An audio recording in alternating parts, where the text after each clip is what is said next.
श्री राधे राधे। भक्तों, जो प्रभु के पार्षद होते हैं वो सामान्य जीव नहीं होते हैं, वो अति महान जीव होते हैं। उनको जो माता पिता का, भाई का या पुत्र का दर्जा प्राप्त होता है ठाकुर जी के साथ, वो असाधारण महान आत्मा होते हैं।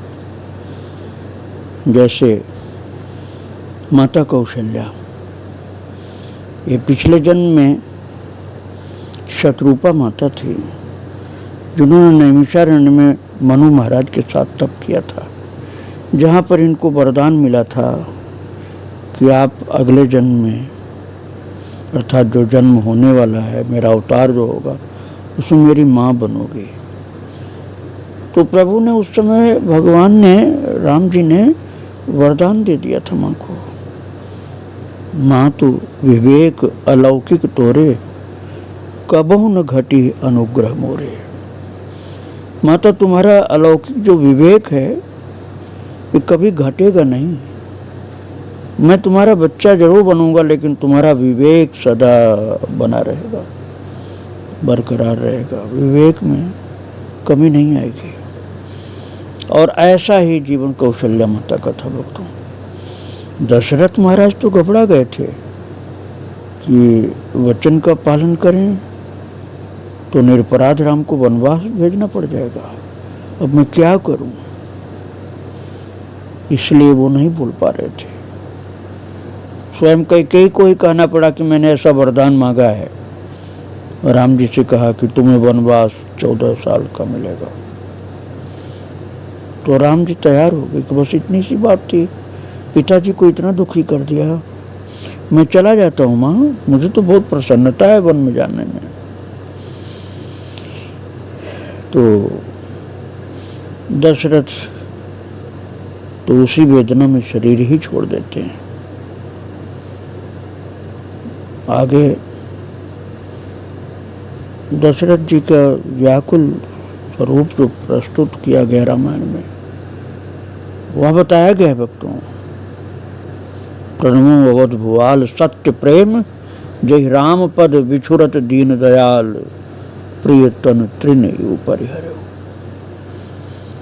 लेकिन उसके पहले की बात है भक्तों, जब माता को पता चला, कौशल्या को, कि राम का वनवास हो गया है, पिता की आज्ञा हो गई ऐसी, तब माता ने कहा है कि ज्यों केवल पितु आए सुताता, तो जन जाहु जानी बड़ी माता।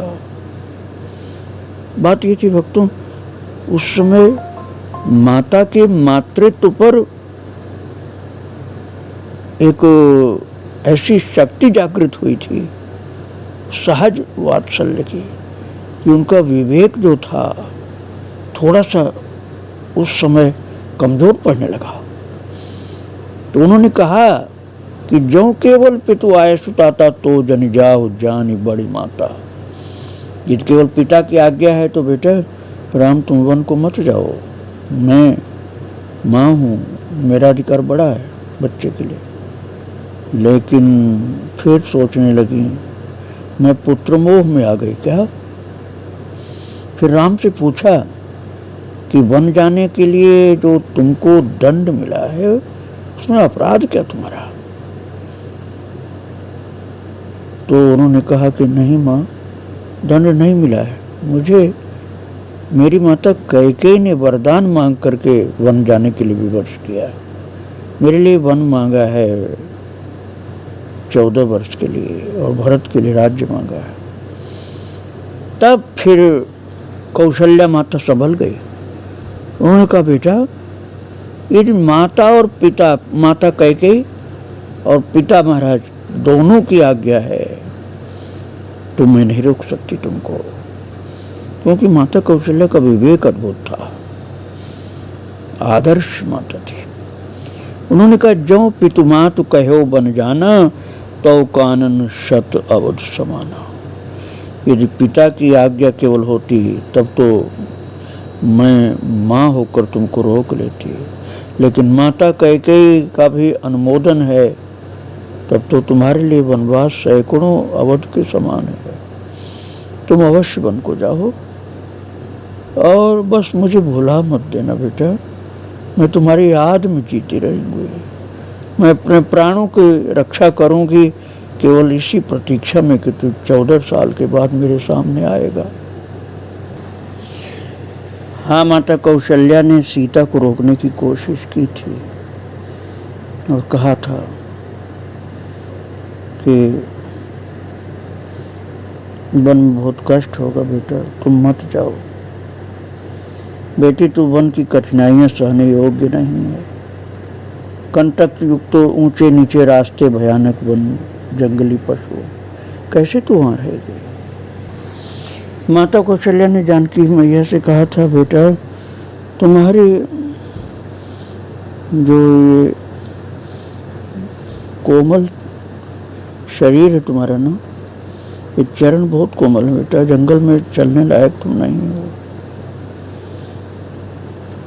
और फिर सीता माता ने पातिव्रत धर्म की बात कह करके कौशल्या माता को चुप करा दिया था कि पातिव्रत धर्म का पालन करना है।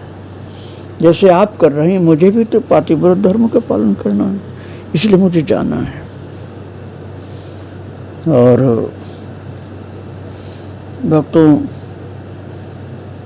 माता कौशल्या का लक्ष्मण पर बहुत प्रेम था, लेकिन लक्ष्मण जी को उनकी माँ ने आज्ञा कर दिया था कि जहाँ राम जाएं वहीं तेरे लिए अयोध्या है, इसलिए तू जा। और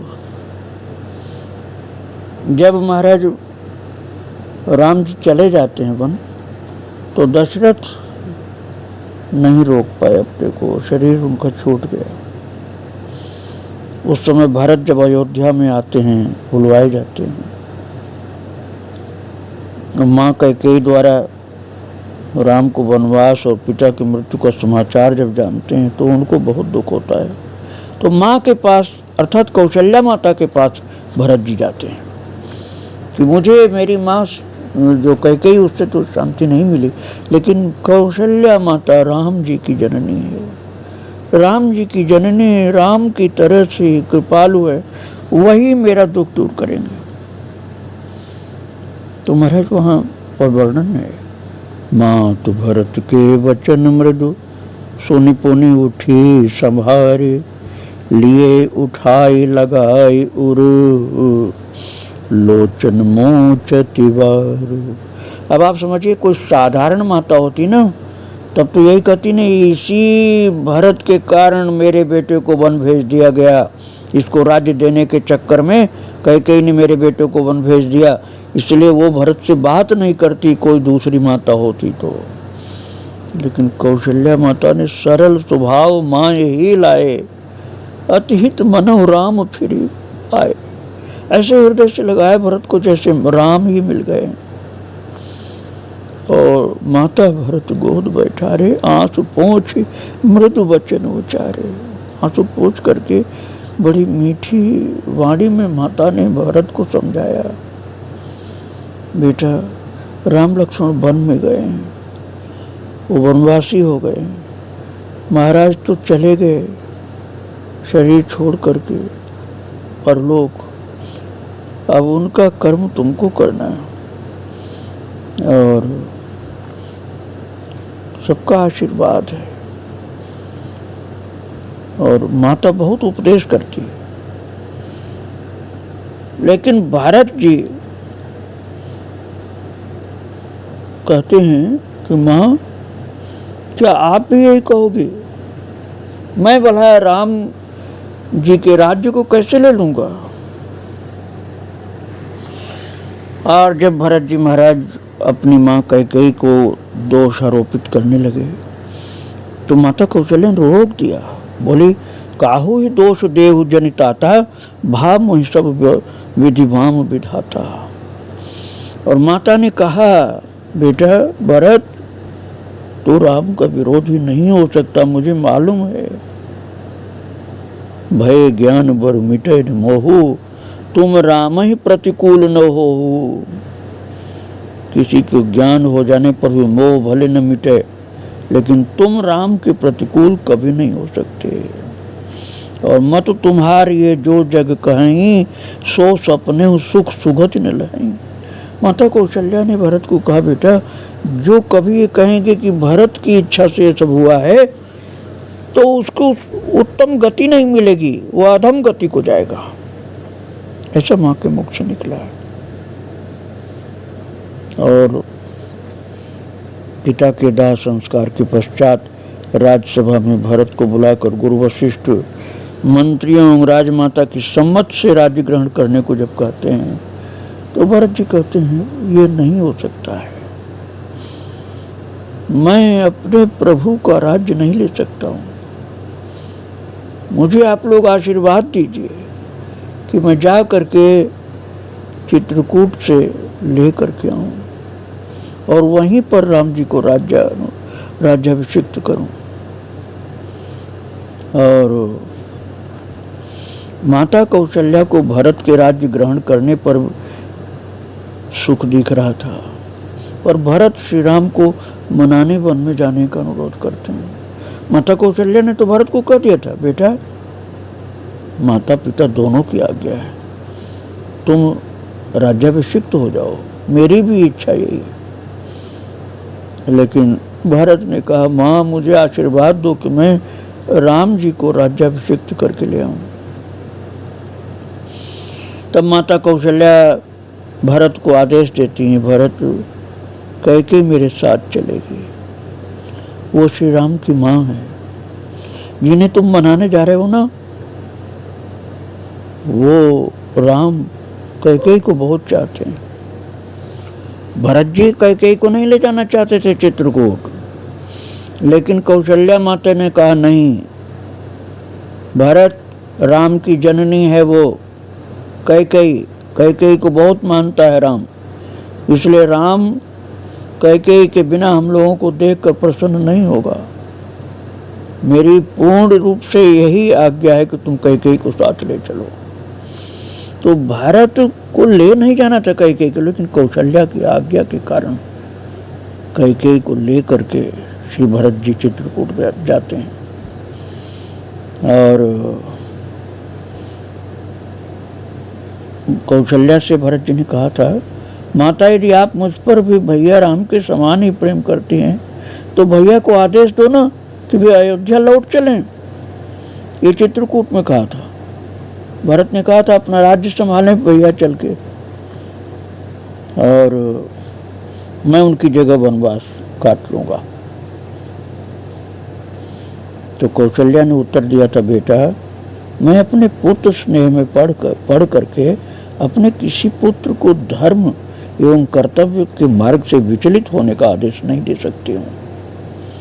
अब आप देखिए, साधारण माता होती तो प्रसन्न हो जाती कि भरत भी चाहते हैं तो मेरा बेटा चल के वापस अयोध्या में राज्य संभाले, लेकिन माता कौशल्या ने कहा कि मैं अपने पुत्र स्नेह में पढ़कर अपने किसी पुत्र को धर्म एवं कर्तव्य के मार्ग से विचलित होने का आदेश नहीं दे सकती हूँ।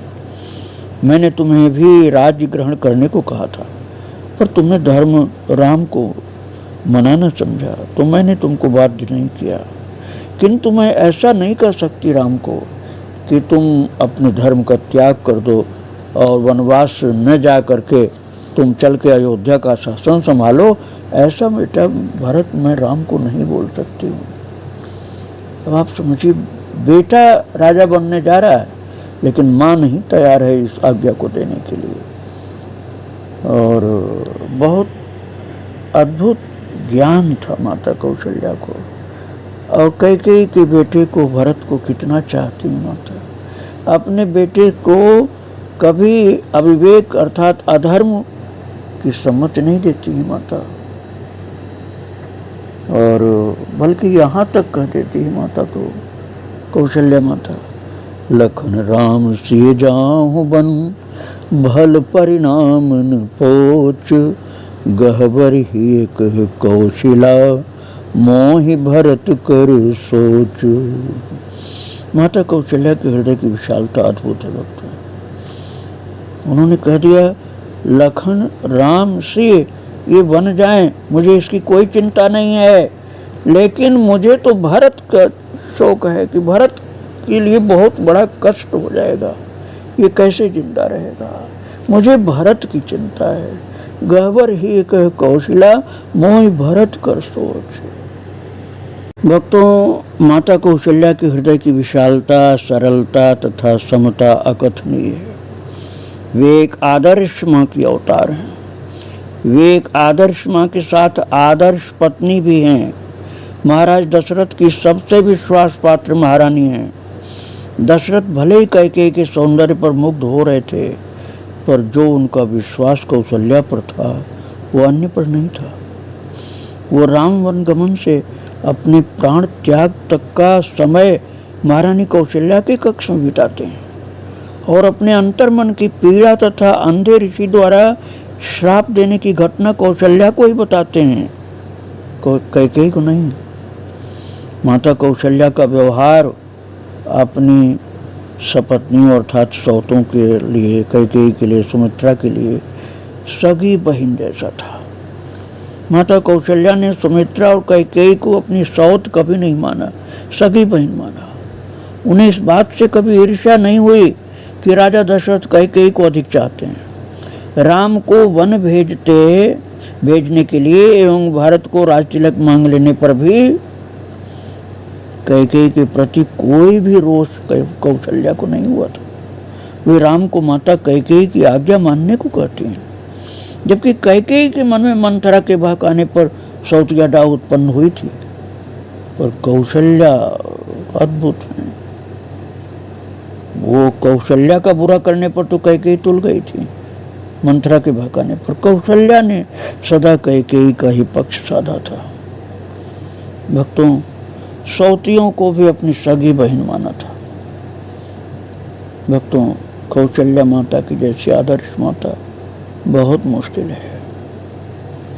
उनसे कुछ शिक्षाएं ली जाए तो सच्ची भगवत भक्ति प्राप्त हो सकती है, और जिसे हम कहते हैं शिक्षा प्राप्त करना, भक्ति की शिक्षा के अतिरिक्त संसार में आदर्श स्थापना की शिक्षा भी अद्भुत प्राप्त होती है। माता कैकेयी महान हैं भले ही, लेकिन कौशल्या माता की भक्ति, उनका आदर्श, उनका विवेक कैकेयी से भी बहुत आगे है। इसलिए भरत जी भी ज़्यादा चाहते हैं कौशल्या को और दशरथ भी ज़्यादा चाहते हैं।